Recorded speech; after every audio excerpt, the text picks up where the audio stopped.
They said she was too much, too heavy, too stubborn, too unlovable. So her own father handed her over to an Apache warrior, like property in a land dispute. But what was meant to humiliate her became the greatest turning point of her life, because the man everyone called a savage saw something no one else ever had her worth. What if punishment could become redemption? What if love could grow from the ashes of disgrace? If you believe in second chances, quiet strength, and the healing power of unexpected love, make sure to subscribe to our channel. Each story we share is crafted to stir your heart, offer hope, and remind us all that sometimes the most broken paths lead to the most beautiful destinations. Now let us take you back to the scorching deserts of the American West, where a single father, a discarded noblewoman, and a silent warrior began rewriting fate itself. The sun showed no mercy over Fort Benson. It beat down on the parched earth with a fury that cracked wagon wheels and split the lips of the living.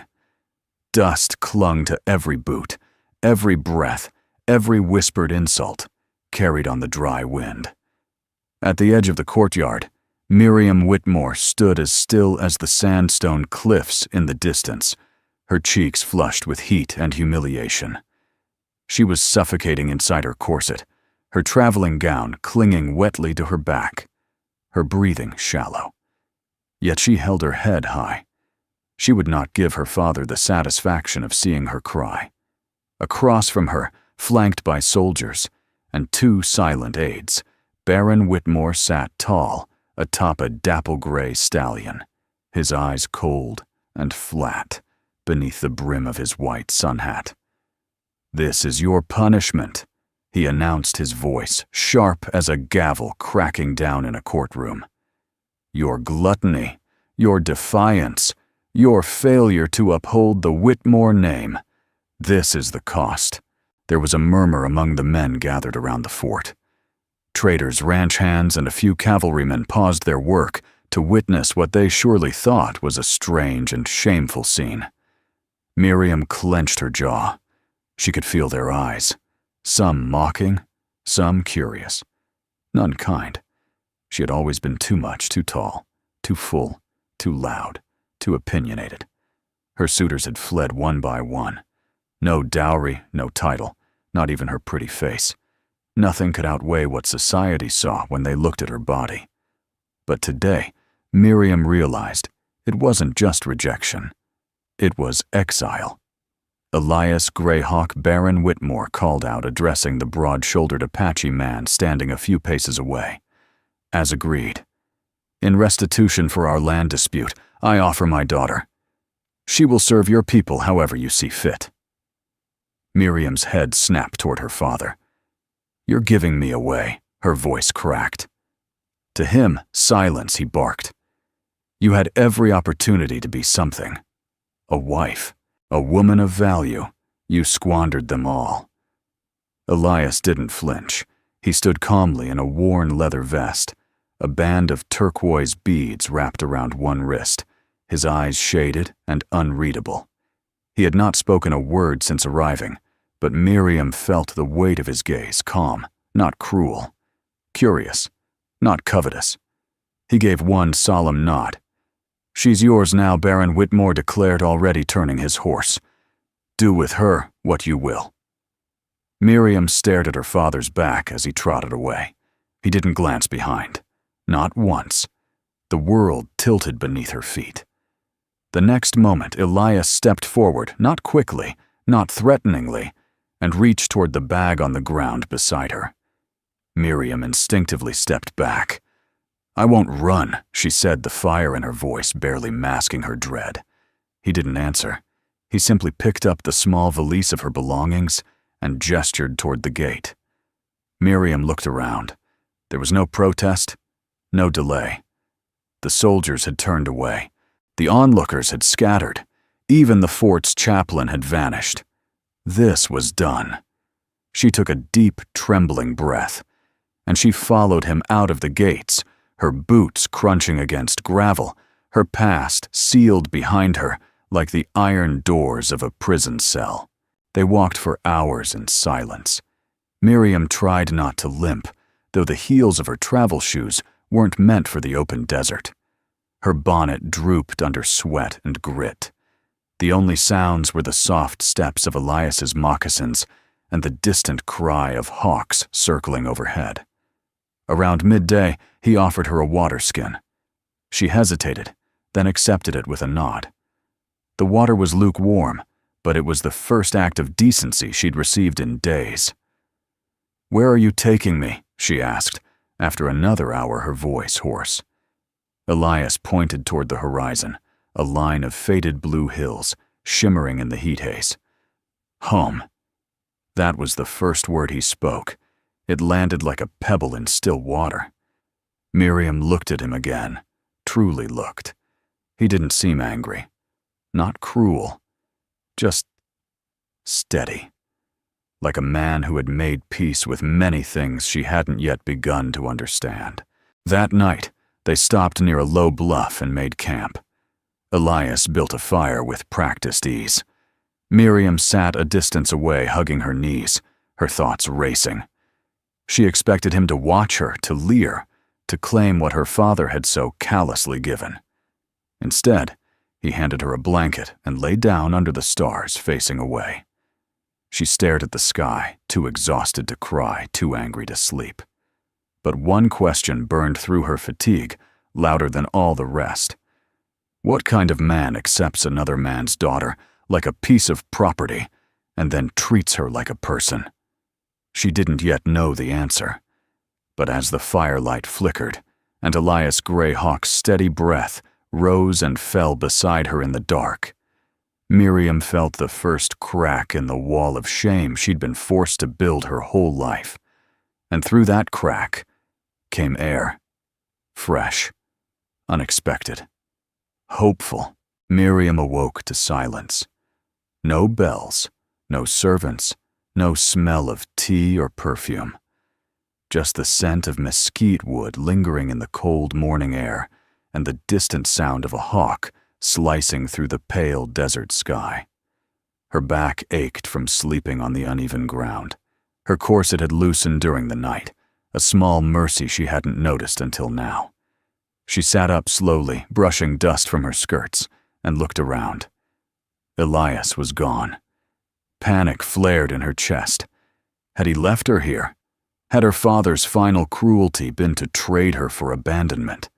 Then she heard it, a quiet sound, deliberate and rhythmic, and turned her head to see Elias crouched near the fire pit sharpening a blade.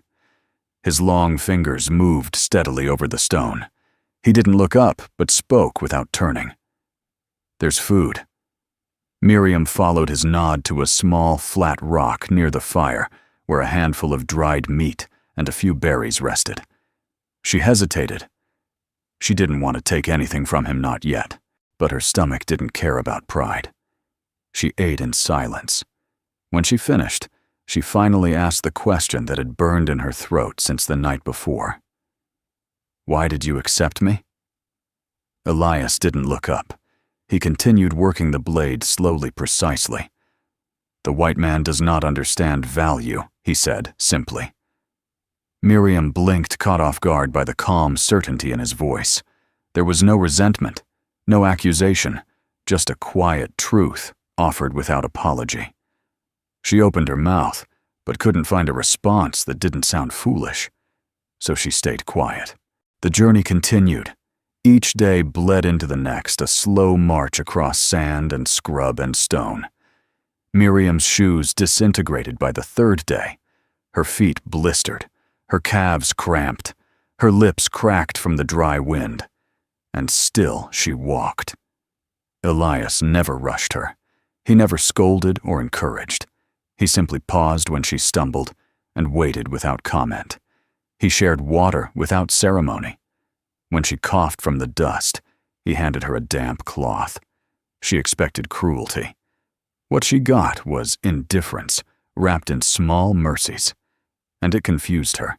On the fourth night, the wind howled across the plain, and the temperature dropped hard and fast.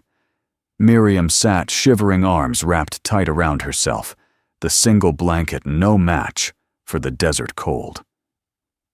Without a word, Elias rose from his spot near the fire, walked to his pack, and returned with a second blanket. He dropped it onto her lap and sat back down, eyes fixed on the flames. Miriam stared at him. No man had ever looked at her without first seeing her size.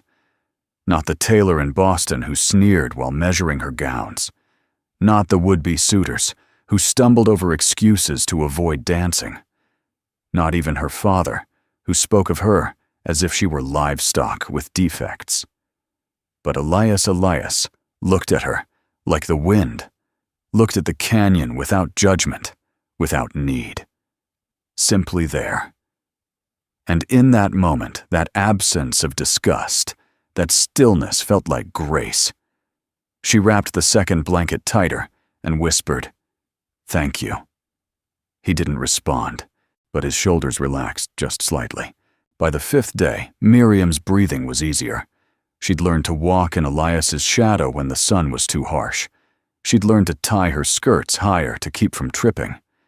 She drank only when thirsty, ate sparingly, and slept with her hand curled around a rock for comfort. She was changing not dramatically, but undeniably. They passed through a grove of desert willows that afternoon. Elias stopped beside a low, spiny shrub and knelt, motioning for her to join him. "Milkweed," he said, pointing to the plant's narrow pods. "Good for cuts. Poisonous if eaten." Miriam nodded, trying to memorize the shape of the leaves. He turned and walked on. After a few steps, he glanced back. "Try naming the others." Miriam hesitated. Then she pointed to a smaller plant nearby. "That one. You said it's yarrow." He gave the faintest nod. Not a smile, but something softer than silence. That night, they camped beside a dry riverbed. The sky above them exploded with stars, thousands uncountable, so bright, Miriam had to squint. She had never seen a sky like this from Boston, where gas lamps and smoke dulled everything.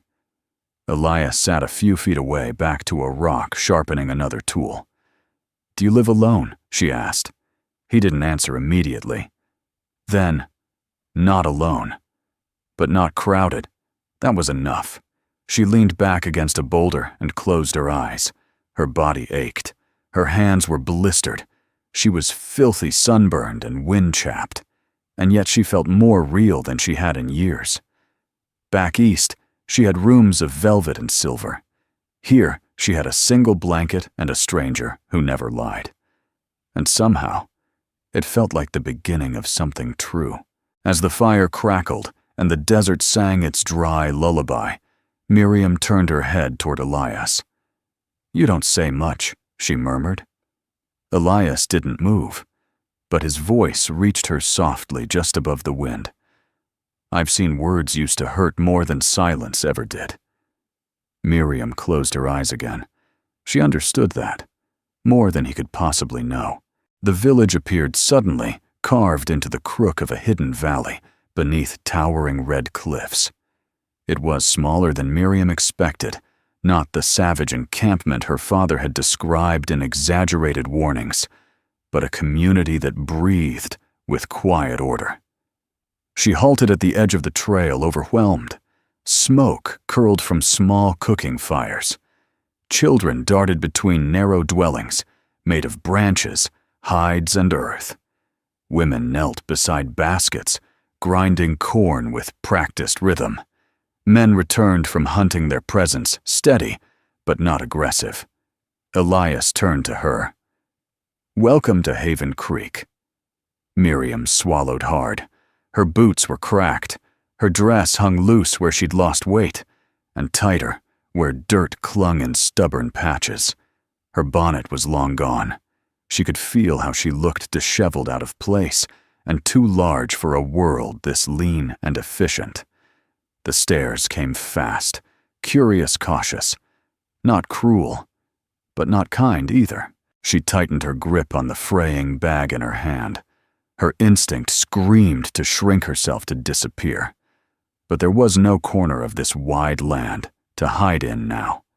Elias led her toward a modest dwelling, woven from willow branches and hide. An older woman stepped out as they approached. She was slight wiry, with long gray braids and skin like tanned leather. Her eyes, however, were sharp, scanning Miriam not with judgment, but with evaluation. "This is Mama Elias," said. "My grandmother. You'll stay with her." Miriam opened her mouth to protest, but Elias had already turned and walked away. She stood there stunned. Mima said something in her own tongue, then motioned brusquely toward the doorway. Miriam hesitated. Then, carrying her exhaustion and pride like heavy luggage, she stepped inside. The inside of the home surprised her. It was cool, clean, and purposeful. Woven mats lined the floor. Tools were hung with care. A clay pot of water sat in the corner. Mima pointed to a sleeping mat, and then to the water, as if to say, "This is yours. You may begin." Miriam nodded, murmured a quiet, "Thank you," and felt foolish for doing so when the woman clearly didn't speak English. But Mima paused, turned back, and with a slight nod, acknowledged the sentiment. It was a small thing. But to Miriam, who had been spoken over, traded, and discarded, it felt monumental. That evening, Miriam stood at the threshold of Mima's dwelling, watching the rhythms of the village unfold. Children helped with chores. Women sang softly as they prepared food. No one barked orders. No one demanded perfection. Everyone contributed, and no one looked like her. A tall woman with sinewy arms lifted a basket of firewood, effortlessly, barely glancing in Miriam's direction. A young girl laughed as she tugged on her mother's shawl, oblivious to the newcomer's presence. Miriam felt herself shrinking again, folding inward like a letter no one wanted to read. Mima appeared beside her and handed her a wooden bowl of steaming stew. Miriam accepted it with a murmur of thanks. She sat on a low bench and ate slowly. The stew was unlike anything she'd tasted, smoky, spiced, nourishing. Mima watched her for a moment, then nodded once and returned to her own meal. It wasn't a conversation, but it was connection. In the days that followed, Miriam tried desperately to help. She offered to carry baskets, but her arms gave out. She tried grinding corn, but the rhythm escaped her. She dropped a spindle while trying to spin thread and was met with silence. Not mockery, just silence. The women didn't laugh, but their glances held a weight that stung. Miriam was used to being invisible in a ballroom too large to dance, but too noble to ignore. But here, her nobility meant nothing, and her body seemed like a liability in a world that moved swiftly and efficiently. On the fourth morning, Mima handed her a clay pot and pointed toward the stream. Miriam straightened, determined. "This I can do," she told herself. The stream was farther than expected, the pot heavier, the path uneven. Halfway back, her fingers slipped. The pot shattered on a rock. Miriam stood frozen, staring at the fragments, shame rising like bile. Her hands trembled. Her legs ached. She knelt down to gather the shards, and a jagged piece sliced her finger. Blood welled instantly. A shadow passed over her. She looked up to see Elias standing there, silent as always. She waited for a reprimand, a sigh, disgust. Instead, he crouched beside her, took her hand gently, and examined the cut. From a pouch at his side, he withdrew a soft green leaf, crushed it between his fingers, and pressed it to the wound. The bleeding slowed. "Leave it," he said, quietly motioning to the broken pot. He handed her a smaller water skin from his belt. "Start with what you can carry." She stared at him, stunned, not by his calm, but by the clarity of his words. He wasn't telling her she was weak. He wasn't telling her she was hopeless. He was giving her permission to begin where she was with what she had. It was the first time in her life anyone had done that. That evening, she returned to the village with the small water skin, her stride steadier. She helped Mima prepare the evening meal this time, with hands that didn't shake. When she handed the older woman a bundle of herbs, Elias had shown her. Mima didn't speak, but she placed the herbs into the stew without comment. Across the fire circle, Miriam caught Elias's eye. He didn't smile, but he didn't look away. She took that as enough. Miriam woke to the scent of crushed sage and the soft rustle of Mima, weaving reeds by the hearth. Morning light spilled through the woven roof in broken shafts, painting the dirt floor with golden lines. She sat up slowly, her muscles still sore, but no longer screaming in protest. Outside, the village stirred to life. Children chased one another with feathers in their hair. The thud of pestles against stone filled the air with rhythm. Miriam wrapped the thin shawl tighter around her shoulders and stepped out into the sun. No one stared this morning, not because they'd forgotten her presence, but because they were beginning to accept it. She wasn't yet one of them, but she wasn't quite an outsider anymore. After breakfast, Mima handed Miriam a bundle of herbs and pointed toward the slope outside the village. Miriam knew what it meant gathering. This time, she walked alone. The trail curved gently upward, dotted with wild-growing plants. Elias had begun to teach her to recognize agave yarrow desert mint. She knelt to pick a sprig of mint, testing its scent with a tentative smile. The leaves were soft beneath her fingers, their fragrance fresh and clean. She'd never thought of plants as having personalities. Back in Boston, her world had smelled of perfume and polish of polished mahogany and damp cobblestone. Out here, everything was real and raw, alive and meaningful. Every step into this wilderness brought her closer to something, not survival, not just knowledge, but herself. She returned to find Mima heating water for a poultice. One of the children had cut his leg chasing a wild rabbit through the brush. The gash wasn't deep, but the boy's sniffled eyes wide with fear. Miriam knelt beside him, took the cloth from Mima's hand, and began to clean the wound gently. "You're brave," she said softly, not knowing whether he understood. But he didn't flinch. As she applied the poultice, she glanced up and saw several women watching, not judging, not waiting for her to fail.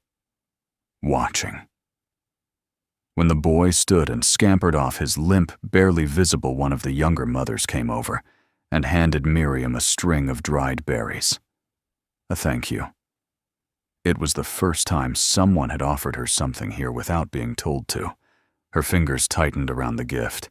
A knot formed in her throat. That evening, Elias returned to the village with 2 rabbits slung over his shoulder and a bundle of fresh plants tucked into his belt. He paused at Mima's dwelling, handed Miriam a branch of bitterleaf, and raised an eyebrow.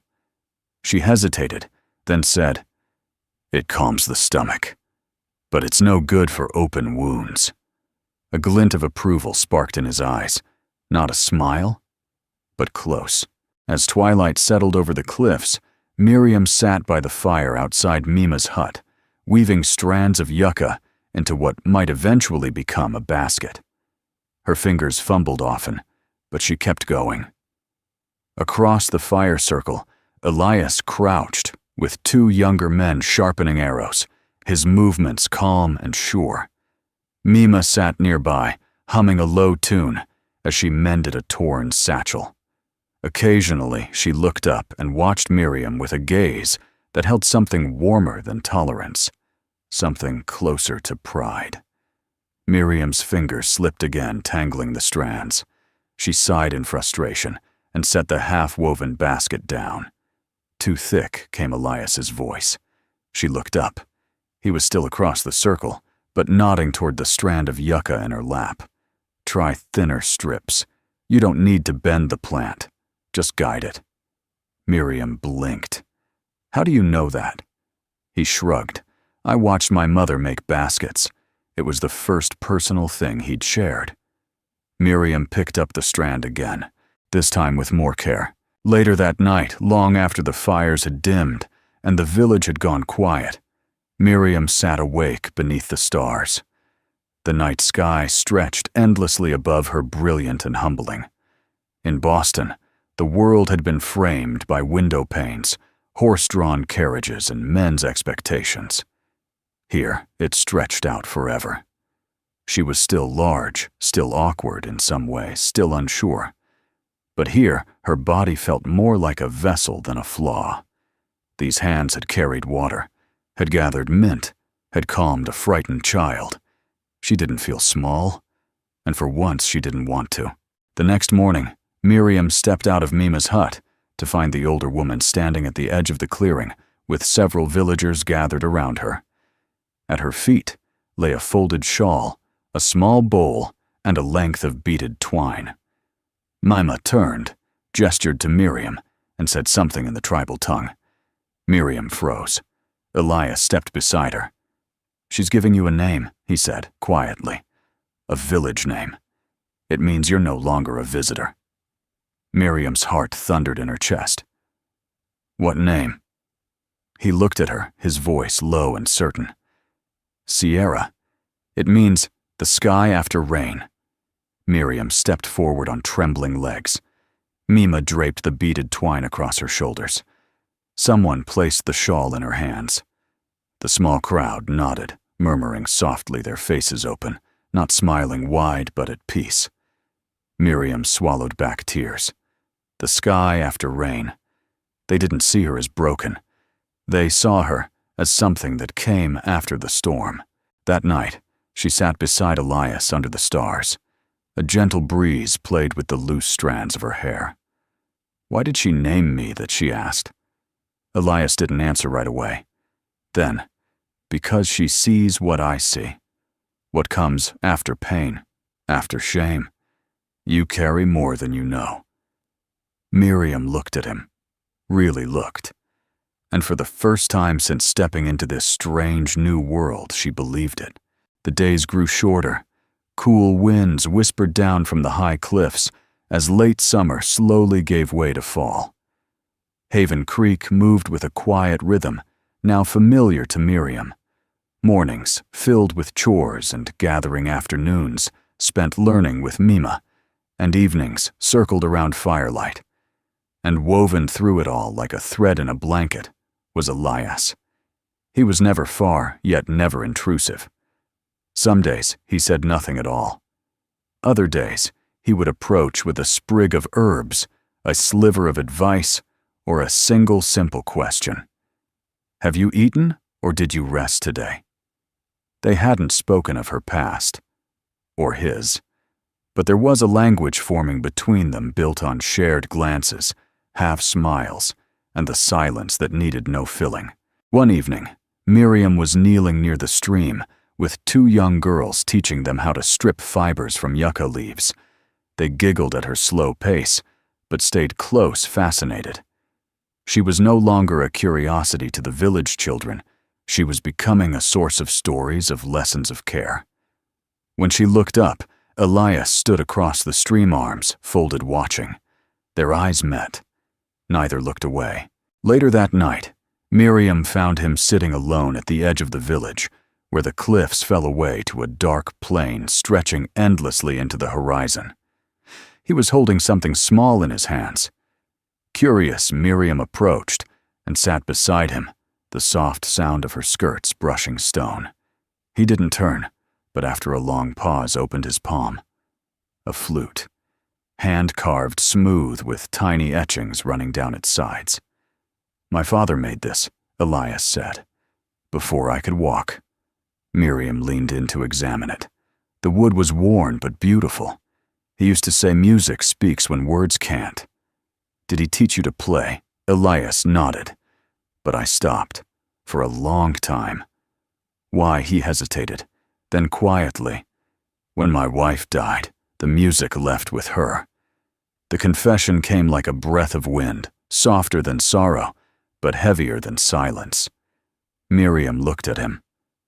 "I'm sorry." He nodded, not in acknowledgement of sympathy, but of truth. She turned her gaze back to the stars. I don't talk about my mother much. She passed when I was 17. After that, my father just hardened. Like everything that made him human went with her. Elias didn't speak, but he didn't move away. Eventually, he raised the flute to his lips. The sound that drifted into the night was haunting melancholy, earthy real. It wasn't perfect. A few notes trembled, but the melody carried something raw, the ache of loss, the shape of memory, and beneath it all, the echo of survival. Miriam closed her eyes. When the last note faded, she whispered, "It's beautiful." Elias turned his head slightly, voice low. "Like you." She opened her eyes. He wasn't teasing. He wasn't trying to flatter. He meant it. And in his gaze, she saw something she had never seen in any man's eyes before. Not hunger, not pity, not calculation, but reverence. Her breath caught. The next morning, Mima handed Miriam a folded piece of hide. It was a vest, simple handmade, dyed with earth tones. It bore a small pattern stitched across the front, the curved wings of a hawk in flight. "Did you?" Miriam turned to Mima. The older woman said something in her native tongue, then pointed to Miriam's chest. Elias translated from behind her. She says, "Your spirit is rising." Miriam swallowed the lump in her throat. "It's beautiful." She says you've earned it. That day, Miriam wore the vest, like armor, not to hide herself, but to honor what she had become. She joined in cooking without waiting to be asked. She corrected a boy's bandage with calm confidence. And when one of the elders asked her to explain how she prepared a certain salve, she answered in halting but understandable Apache, prompting warm laughter and a gentle clap on the back. She was not pretending to belong anymore. She was belonging. That night, as the village gathered to share stories around the central fire, one of the older men asked Elias to play. At first, Elias hesitated, but when Miriam gently nudged his arm and said, "You should," he rose without a word and walked to the center. This time, the tune was different. Still rich with memory, but threaded with something lighter. Hope, perhaps. Or change. Miriam sat quietly, hands resting in her lap. She didn't look at the others. Her eyes were fixed on Elias.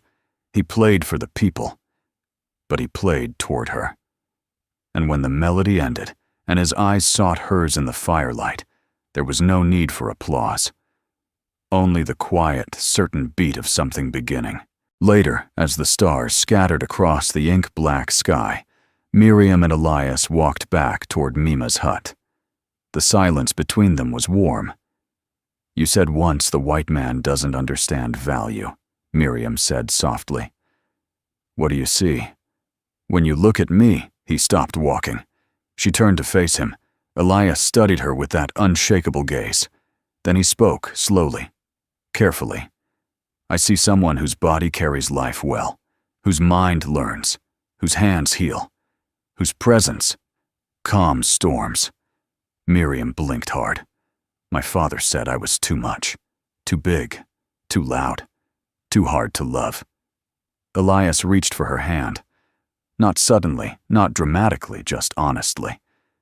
"Then your father never learned what it means to be strong." She took his hand. And in that single gesture between two people shaped by grief, by exile, by the weight of other people's judgment, a bridge was built. Not yet love, but something that would one day become it. The first frost of the season came overnight. Miriam awoke to the chill pressing against her cheeks, the sky a pale blue dome above the village. Thin threads of smoke drifted from early fires, as Haven Creek stirred quietly beneath a blanket of frost-tipped earth.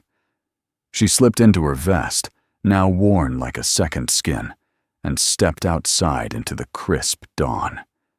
She was just beginning to gather herbs with Mima when the stillness broke. A shout rang out from the ridge above the village. 2 sentries, young boys, who took turns watching the horizon, came sprinting down the slope, breathless. Mima stood already alert. Miriam turned as Elias emerged from a nearby dwelling, his stride steady, his eyes sharp. Riders, one boy gasped. From the east. Miriam felt a jolt in her chest, cold and immediate, something instinctual, primitive. Elias turned to her. "How many 12?" the boy replied. "Soldiers, and a man in black, dressed like a banker."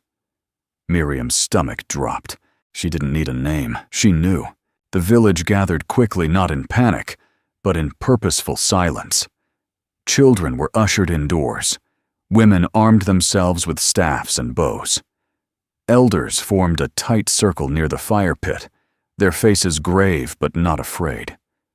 Miriam stood beside Elias as the riders approached, dust rising behind them like ghosts. The uniforms were blue and sharp-edged Union-issued cavalry garb, and at their center, astride a white gelding polished to near absurdity, rode Baron Whitmore. He hadn't changed much. His mustache trimmed his jacket impeccable, but the dust clung to his boots like judgment, and the sharpness in his eyes had dulled into something more desperate. He spotted Miriam almost immediately. "Thank God," he said, voice booming across the clearing.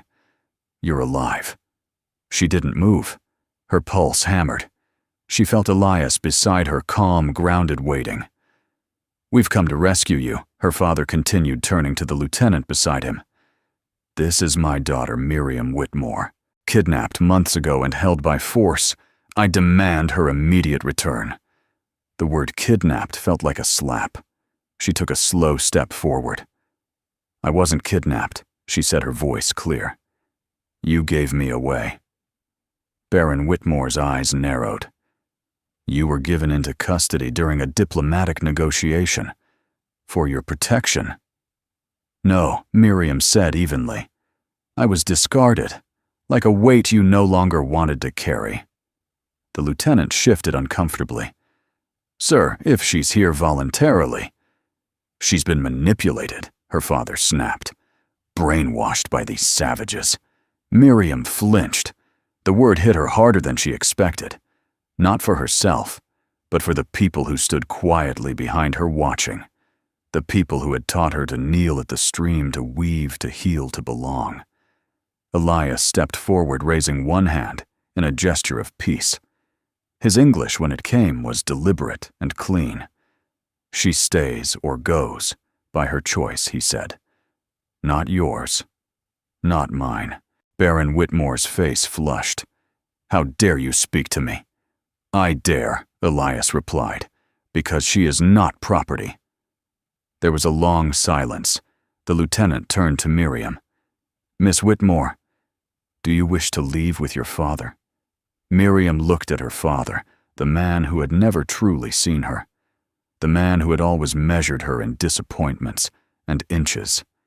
She shook her head. "No, I'm not going anywhere." The lieutenant nodded slowly. "That settles it." But Baron Whitmore's pride, like brittle glass, shattered. "If I can't have her back," he growled, reaching inside his coat, "then neither will you." It happened in a flash. He drew a small pistol and leveled it at Elias. Miriam screamed, but before the shot could find its mark, a young warrior surged forward, shielding Elias with his body. The bullet struck his shoulder, spinning him to the ground. Chaos erupted. Soldiers drew weapons. Apache warriors raised their bows. For one terrifying moment, blood threatened to stain the frost-white earth. "Hold!" Elias roared, stepping forward with arms outstretched. "No more blood." His voice cut through the tension like a blade. The lieutenant, to his credit, ordered his men to stand down. "Drop your weapon, sir," he barked. Baron Whitmore, red with fury, was quickly disarmed and forced from his horse. Miriam rushed to the injured warrior, falling to her knees. Her hands trembled, but her mind was steady. Elias knelt beside her as she pressed herbs to the wound, binding it tightly with cloth from her own shawl. "He'll live," she whispered. Elias nodded. Later, as the soldiers prepared to escort Baron Whitmore away, now facing charges for attempted murder, Miriam approached her father one last time. He sat, slumped on a rock, bound no longer towering, no longer noble. Just small. "You think I belong in a ballroom," she said softly. "Married off, hidden away. But I found something better here than you ever offered me." He looked at her bitter. "This place made you hard." "No," Miriam said. "This place made me whole." She turned before he could reply, and didn't look back. That evening the village gathered to honor the wounded warrior and the peace that had been protected. Miriam sat by the fire, numb from adrenaline, her fingers still stained with blood and ash. Elias found her there. "You are troubled," he said quietly. She looked at him. "My own father would rather see you dead than accept my choice." Elias didn't flinch. He sat beside her, eyes on the flames. "Some men," he said, "cannot see beyond themselves." "I believed him for so long," Miriam whispered, "that I was unworthy, that I was broken." "To me," Elias said, turning to her, "you are strong, wise, beautiful." Her eyes shimmered. "Your body carries life. Your heart carries compassion. Your hands carry healing. What more could a man want in a woman?" Tears slipped down her cheeks, not from sadness, but from something breaking open inside her, something that had longed to be known. And now, finally was. The morning after the shooting, Haven Creek was quiet, but not broken. The villagers moved a little slower, a little more carefully, as if the memory of what could have happened still lingered in the air like smoke. Children stayed closer to their mothers. The warriors stood taller, but no one spoke of leaving. They had chosen not to flee, and Miriam had chosen to stay. She awoke before dawn in Mima's dwelling, the fire still smoldering. Her hands bore faint bruises from binding the wounded warrior's shoulder, and her body ached from the adrenaline crash. But she felt steady, steadier than she had in months. She wrapped herself in her beaded shawl, stepped out into the cold, and found Elias already at the ridge's edge, watching the sun rise over the eastern plains. "Did you sleep?" she asked. He shook his head, eyes still on the horizon. Miriam stood beside him, their shoulders close, breath visible in the frosty air. "I meant what I said yesterday," she murmured. "I don't regret staying. Not for a moment." Elias turned then. The tiredness in his face did nothing to dull the quiet power of his gaze. "You chose your life," he said simply. "That is a rare thing." Miriam looked out at the morning light spreading over the land. "I think I spent most of my life waiting for someone else to choose for me." Elias nodded. "That's not uncommon, but it's not how we live here." The rest of the day passed in a rhythm of healing and rebuilding. Miriam helped the village women cook a special broth for the wounded. She checked the boy who had taken the bullet, rewrapping the bandage gently as he grinned up at her. Others brought offerings of food and herbs to his family in quiet tribute. No one spoke of vengeance, only gratitude. Later, she helped Mima grind seeds into powder and mixed it with lard for salves. Her hands no longer hesitated. Her eyes didn't wander, second-guessing every motion. She worked with the calm certainty of someone who had learned not from books, but from living. By afternoon, she was in the garden, helping harvest the last of the summer beans. One of the younger women Luma approached and handed Miriam a small carved bead. "For protection," she said in halting English, pressing the bead into Miriam's palm. "From our hearts." Miriam's throat tightened. "Thank you." Luma nodded. "You stayed. So we stay too." It wasn't just about the soldiers. Miriam realized then her decision had become something larger than herself. Her choice to stay when she had every right to flee had given others strength, and in return, they had claimed her as one of their own. That evening, Elias met her outside Mima's dwelling. "I want to show you something," he said. They walked together up a narrow trail winding through the cliffs behind the village. The path was familiar. Now Miriam had climbed it before with him, weeks ago, when he first played the flute for her under the stars. But this time felt different. This time, they walked not as strangers bound by obligation, but as two souls who had chosen each other quietly, steadily, fully. When they reached the ledge, the valley spread below them golden with twilight. The fires of Haven Creek flickered like scattered stars. Elias sat on a flat rock, the same one as before, and reached into his pouch. But instead of a flute, he pulled out a small bundle wrapped in cloth. Miriam knelt beside him, heart fluttering. He unwrapped it slowly, a woven bracelet beaded with bone, and turquoise, the pattern simple but precise. "In our way," he said, voice steady, "when a man sees a woman clearly. When he sees her strength, her sorrow, her fire, he offers something handmade." Miriam's breath caught. "I made this the night your father left," he continued. "When I realized you weren't just staying to survive. You were staying because you belonged." He looked at her, then not as a man unsure of his place, but as someone who had found home in another. "I offer this not as payment, not as a gift to impress, but as recognition." Miriam stared at the bracelet in his hands. "My father told me no man would ever want me," she whispered. "That I was too big, too loud, too much." Elias didn't look away. "I want you," he said, "because you are enough. Not in spite of who you are, but because of it." She took the bracelet in trembling fingers and slid it onto her wrist. It fit perfectly. Then slowly she leaned forward, and for the first time since she'd arrived in Haven Creek, she kissed him, not with desperation, but with the quiet, grounded certainty of a woman who had fought to find herself, and finally had. They sat together in silence as the stars blinked into the darkening sky. "You once told me," Miriam said softly, "that the white man doesn't understand value." Elias nodded. I didn't either," she continued. "Not about myself, not until you." He reached for her hand. "You saw us as punishment," he said. "But we were the beginning." She laid her head gently on his shoulder. And for the first time in her life, Miriam felt completely seen. Not for what she could become, not for what she had failed to be, but simply for who she was. The first snowfall came quietly blanketing Haven Creek in a hush of white that seemed to slow time itself.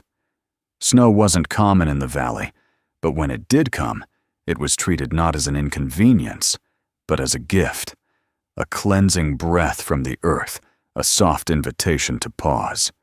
The world shimmered in muted tones, white over red stone smoke, curling against sky, the color of slate. For Miriam, it felt like a page turning. Preparations for the winter ceremony had begun weeks earlier. The village women wove new garments and dusted off ceremonial shawls. Children practiced songs under the guidance of elders. The hunters returned early with extra offerings, rabbits, deer, and herbs dried for midwinter stew. And in the heart of it all, Miriam moved freely, not as a guest, not as someone tolerated, but as Sierra, the name the village had given her, the name she had claimed as her own.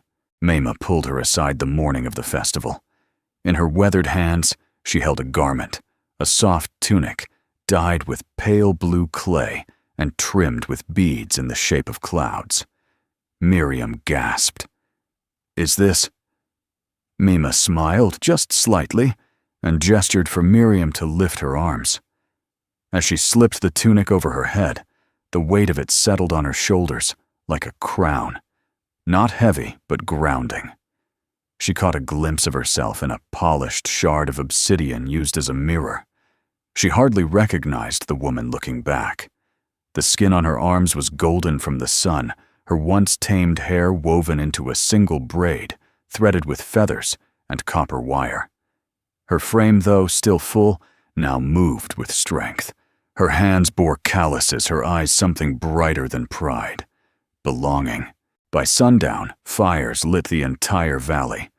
Drums echoed off the cliffs, rhythmic and deep, like the heartbeat of the earth itself. Villagers danced in wide circles, shawls sweeping through the air like wind-carried prayers.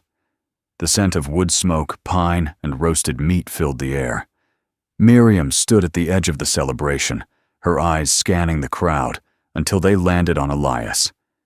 He stood a short distance away, dressed in ceremonial leather, dyed deep russet, the hawk emblem stitched proudly on his chest. He was speaking with the elders, but when he caught sight of her, he paused.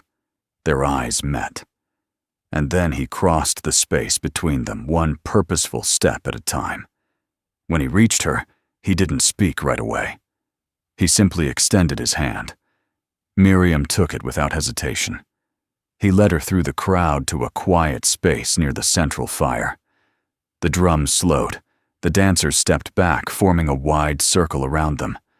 All eyes turned toward Elias. He released Miriam's hand, stepped to the fire, and lifted a small object, a woven crown of yucca and hawk feathers. He turned back to her, and his voice rang out low and clear. In our tradition, a man may ask for a partner, not with words alone, but with work by what he's built, how he's lived, and whom he's chosen to honor. He stepped closer. I offer this, Sierra, not because I need to claim you, but because you have already claimed me. In your strength, in your kindness, in the way you bring peace where there was silence. Miriam felt her breath catch her hand pressed to her chest. This is not payment, he continued. This is a circle. One I ask you to complete. He offered the crown, not forcing, not pleading, offering. Miriam stepped forward. I came here thinking I had been discarded, she said, her voice trembling with emotion. But this place, these people, you, taught me that I had only just begun. She took the crown and gently placed it over her own braid. A hush fell, and then like fire crackling to life, the circle of villagers began to hum a low melodic sound that rose slowly into song. Elias took her hand again, and this time they danced, not as strangers, not even as lovers, but as two lives bound by choice, by respect, and by the unshakable understanding that love was not given, it was earned and grown. That night, as the stars returned in brilliant numbers and the last drumbeat faded, Miriam sat beside Elias at the ridge where he had first played for her. The crown of feathers still rested on her head, now slightly askew from hours of celebration. Was that a proposal, she teased, gently leaning into him? In every way that matters, he said. She smiled. And what comes next? Elias looked out over the valley. Seasons will change. Crops will grow. Children will be born. Some will leave. Some will stay. But this, he turned to her, this is home. Miriam grew quiet. Back in Boston, her name had been spoken in whispers, her sighs discussed like a diagnosis. She had been paraded, shamed, and ultimately traded away. But here, they had given her a name that meant the sky after rain. And tonight, wrapped in warmth and joy, in a people who had embraced her, not despite who she was, but because of it, Miriam finally understood what that name meant. She wasn't the storm. She was the calm. She was the healing. She was Sierra. Spring came early that year. The snow melted into soft rivulets that fed the roots of wild sage and desert marigolds. Children shed their winter furs and ran barefoot through the thawing grass, their laughter rising like birdsong. The entire valley seemed to stretch open and breathe again. Miriam Sierra, now fully and without apology, moved through Haven Creek with purpose and peace. She had become something of a fixture healer teacher, midwife in training. Her days were filled with tending wounds, drying herbs, helping the women prepare salves, and teas from bark and blossom. In the evenings, she sat beside Elias, sharing silence and starlight, with the same comfort as breathing. They hadn't spoken vows in the way she'd once imagined, no white dress, no cathedral bells. But the village had witnessed the offering, the circle, the dance, and in their tradition that was more than enough. One afternoon, while collecting bitterleaf near the ridge, Miriam heard voices approaching unfamiliar clipped eastern. She turned and saw a small party on horseback riding into the village, 3 men in well-kept coats, and 1 woman slender and severe in practical riding gear. At the front was a man in a bowler hat. He dismounted and approached with polite caution. "We're looking for a Miss Miriam Whitmore," he said, clearly unused to calling out across open air instead of through a closed door. Miriam stepped forward, chin high. "I'm Sierra now," she replied evenly. "But I was Miriam." The woman dismounted. She was younger than Miriam expected, her face angular and intelligent. "My name is Margaret Fulton. I'm a reporter with the Boston Herald. I've come to speak with you if you're willing about your story." Miriam blinked. "My story," Margaret offered a folded newspaper. On the front page was a rough sketch of a woman standing beside a man in feathers and leather. The headline read, "Noblewoman chooses life among the Apache." Miriam stared at it for a long moment, then laughed softly. "Is that what they're calling it now?" Margaret smiled, sheepish. "Some of the tabloids have been less respectful. That's part of why I'm here. I want to get the truth from you." Miriam glanced toward the village where children played and fires burned, toward the path where Elias would soon return from hunting. She nodded. "Come. Sit. I'll tell you what really happened." They sat in the shade of Mima's home, sipping warm tea, brewed with desert mint and lavender. Margaret listened carefully as Miriam spoke, not with bitterness, but with clarity. She spoke of being given away like cattle, of blistered feet and endless sky, of a man who offered water without expectation, and a people who taught her how to begin again. Margaret took notes quickly, occasionally glancing up, her eyes wider with every paragraph. "Did you ever consider going back?" she asked gently. Miriam looked at her hands. "Once. For a moment. I missed bread, and hot baths, and books." She smiled. "But nothing I left behind could compare to what I've found here. I don't belong in salons and parlors. I belong in dirt gardens under stars, with a man who listens more than he speaks."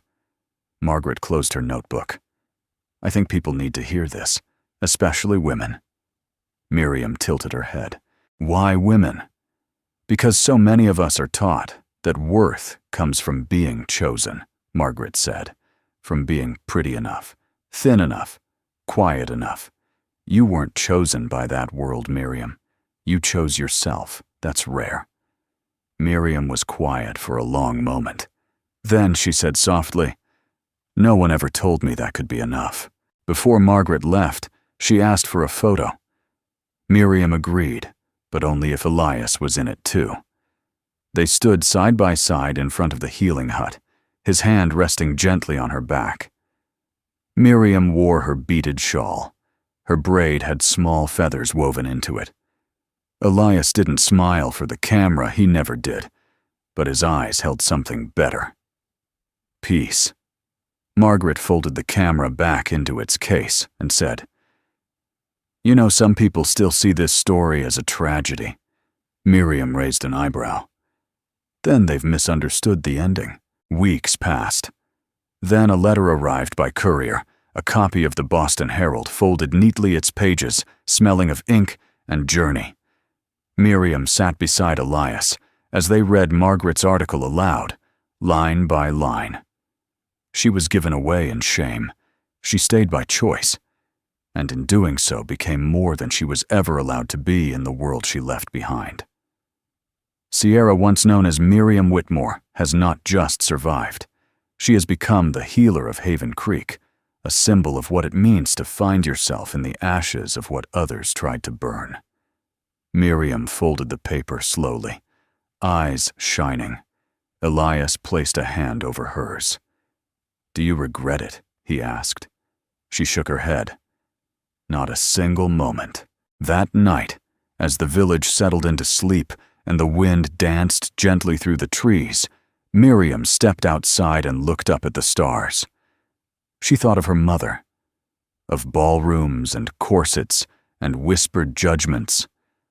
Then she thought of yucca baskets and poultices, of children calling her name, of the way Elias's hand fit against hers like it had been waiting all along. Her story was no longer about exile, it was about becoming. And in the stillness of that spring night, she smiled because the world would know not only what had happened to her, but who she had chosen to be. The years did not pass quietly in Haven Creek.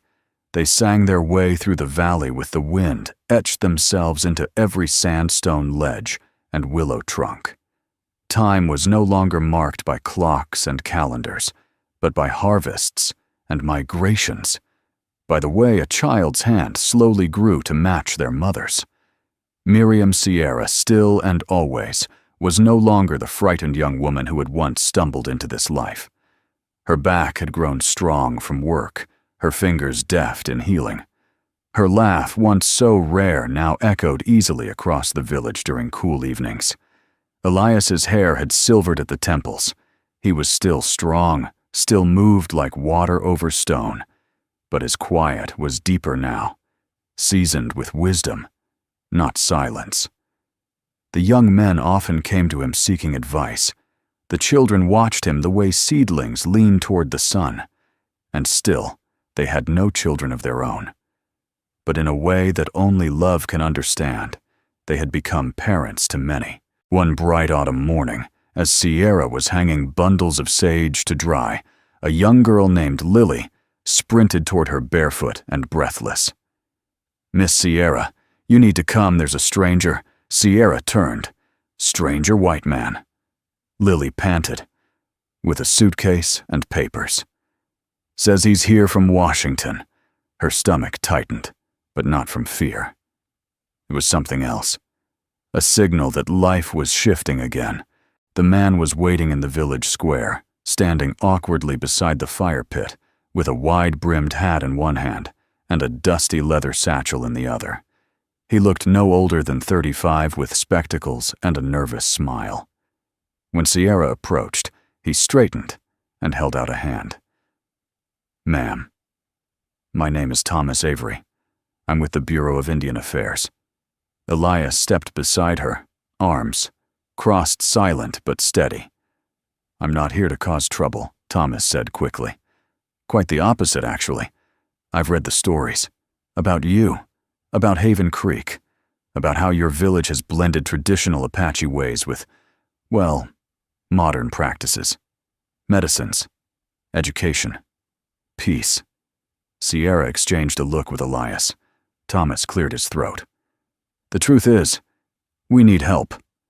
There are other communities, small, isolated, struggling to survive between two worlds. Some don't trust the government. Others don't have access to healthcare or schooling." He opened his satchel and pulled out a small folder. "We're launching a new initiative, community-based diplomacy, cultural exchange, they're calling it.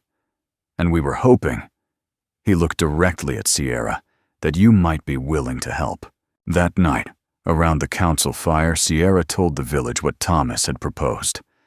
"He wants us to be a bridge," she said softly, "between here and there, between old and new."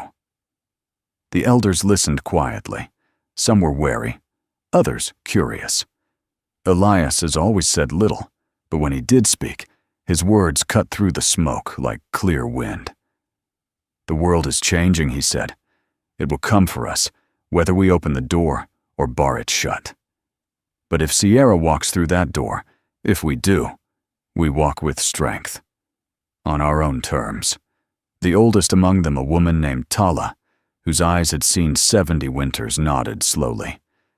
Then teach them, she said. Show them what they've forgotten. Show them that kindness is not weakness, that tradition is not ignorance. And just like that, the door was open. In the months that followed, Sierra and Elias traveled farther than they ever had before, visiting reservations, speaking to both tribal elders and federal representatives, always with care, always with balance. Sierra shared her knowledge of healing, how to use red willow bark for fevers, how to grind yucca root into soap, how to combine ancient practice with modern hygiene. Elias taught the young men how to track game, how to respect the land, how to listen more than speak. Sometimes they were met with suspicion, sometimes with tears, but always with awe. One day, after a long meeting in a reservation outside Flagstaff, a teenage girl approached Sierra and asked, "Is it true you were once like me?" Sierra looked her over, tall, soft around the edges, her arms folded protectively across her stomach. "Afraid of being too much?" Sierra asked gently. The girl nodded. "Then yes," Sierra smiled. "I was exactly like you, until someone taught me that the world needs more of us, not less." Back in Haven Creek, their home remained a sanctuary. When the road wearied them, when the voices of officials grew too loud, they returned to the valley to breathe again. One evening, as the sun sank behind the red cliffs, Sierra sat beside Elias on their familiar ledge, the place where everything had once begun. She rested her head on his shoulder. "Did you ever think it would become this? That we'd go from outcasts to ambassadors?" He chuckled softly. "I thought I was just bringing home a stubborn noblewoman with sore feet." She laughed, swatting his arm playfully. "And I thought you were a silent brute who was going to trade me for horses. You still owe me 2 goats, he teased. They sat in silence for a while, watching the stars blink into being. "I worry sometimes," Sierra admitted, "that the more we give of ourselves, the more pieces of this place we'll lose." Elias turned to her, his voice firm. "Then we build stronger roots, so deep no one can shake them." The next morning, as Sierra began preparing medicine with the village children, she overheard Lily telling one of the younger boys Miss Sierra used to be from the city. They didn't like her there, 'cause she was round and loud and knew too much. But here, she's like a mountain, strong and soft at the same time.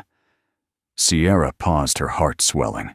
She had crossed deserts both of land and of soul. And she had become the bridge they asked her to be, not by sacrificing who she was, but by becoming it fully. It had been 30 years since Sierra first stepped onto the dusty earth of Haven Creek, with swollen feet and a shattered heart. Now she moved with the sure-footedness of someone who had not just survived, but belonged. Her once pale skin carried the warm bronze of countless seasons beneath the Arizona sun. Her hair, now streaked with silver, was braided simply and adorned with beads gifted by the children she had healed and mentored. They still called her Nalani, the name Niley had once whispered under a starlit sky. The heavens. To the tribe, she was more than healer. She was their anchor in a shifting world, their wise woman who bridged the old and the new. Elias, still strong, though slower, now remained by her side, his eyes ever watchful, his spirit rooted like the great sycamores along the riverbed. Their small home had grown into a living archive. Walls lined with books in English, and Apache journals of healing practices, dried herbs hanging from the ceiling. In its center stood a carved table, where children came to learn to listen and to laugh. But this morning, the home was unusually quiet, because today something would end, and something else would begin.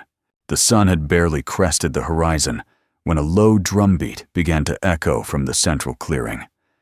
It was the solstice Sierra's final day as the tribal elder and keeper of women's wisdom. Not because she was being replaced, but because she was stepping aside. A girl named Ava, barely 20, sharp-eyed, full-hearted, had spent years learning under Sierra's gentle guidance. She was half Apache, half Irish, born of a different generation, but bound to the same soil. Her voice had clarity, her spirit. Grace. Sierra had seen it the first day Ava stood in the doorway and said, "I don't want to escape my heritage. I want to grow into it." Today, Ava would be named Nantan Sani Little Leader, and Sierra would watch from the front row, her heart full, her hands resting lightly atop Elias's. As the village gathered, children ran. Barefoot, elders sat in woven chairs, and visitors from nearby towns stood respectfully at the perimeter. Even a few government officials, longtime allies from Washington, had made the journey to witness the moment. The ceremony was simple, no stage, no pomp, only people in a circle. Elias spoke first in quiet Apache. "We are not what we keep. We are what we pass on." Then Sierra stood. She looked at Ava, then the children, then the wide sky above. "I once believed I was broken," she said softly, voice steady. "That my body was wrong, my worth conditional, my future forfeited." A hush fell. But love showed me otherwise. This place, this people. She squeezed Elias's hand. They reminded me that we're not here to be measured. We're here to grow, to give, to heal. She reached for a small wooden box and handed it to Ava. Inside was a single hawk feather and a bundle of dried wild mint. "The feather is for courage," Sierra said. "The mint is for clarity. Both will guide you when your heart is unsure." Ava bowed her head, tears shining in her eyes. The circle erupted in song, an old melody Elias had once played for Sierra on his father's flute. As it filled the air, Sierra sat back down, finally allowing the weight of years to settle into her bones, not as burden, but as blessing. That evening, the stars blanketed the valley in quiet celebration. Elias and Sierra returned to their ledge one last time, the same one where he had once offered her warmth and wordless understanding. Only now their view stretched far beyond the flickering firelight of Haven Creek. Solar panels dotted a distant ridge. A satellite radio antenna stood discreetly among the trees. The schoolhouse roof gleamed silver in the moonlight, its windows lit from within as a teacher read aloud to eager young minds. "You were right," Sierra murmured, leaning into him. "Roots and wings. We built both." Elias chuckled. "You did most of the flying. I just followed the wind." They sat for a long time without speaking. Then Elias reached into his pocket and pulled out something small, smooth, cool white. A single pearl. She gasped, recognizing it instantly. The last remnant of the necklace her father had once ripped from her neck in shame. "You kept it. I found it near the riverbed years ago," he said. "Didn't want to return it until you were ready to see it without pain." She turned the pearl over in her fingers. It gleamed in the moonlight, flawed, imperfect, but unmistakably beautiful. Like her. She kissed Elias's knuckles, a silent thank you for knowing her better than anyone ever had. In the days that followed, Sierra and Elias began writing their story in earnest, 2 weathered notebooks filled with memory and meaning. Not a tale of punishment and survival, but of rebirth. They called it The Heaven Between Worlds. It would one day be published quietly without fanfare, and yet somehow it would make its way into hospitals, libraries, senior centers, into the hands of people who needed it most. Lonely widows, struggling single mothers, overweight teenagers, forgotten veterans. And in each of them something would stir, a sense of being seen, a sense of being enough. Years later, after Sierra and Elias had both passed, peacefully holding hands on a summer afternoon, a new young woman came to Haven Creek. She wore boots too big and a jacket too thin. Her face was drawn with sorrow, her voice barely more than a whisper. The villagers welcomed her with tea and rest, and that night, Ava, now the seasoned elder, sat beside the girl and said, "There's a story I want to tell you, about a noblewoman and a man who saw her not as punishment, but as possibility. And under the stars, it all began again. Not as legend, but as life.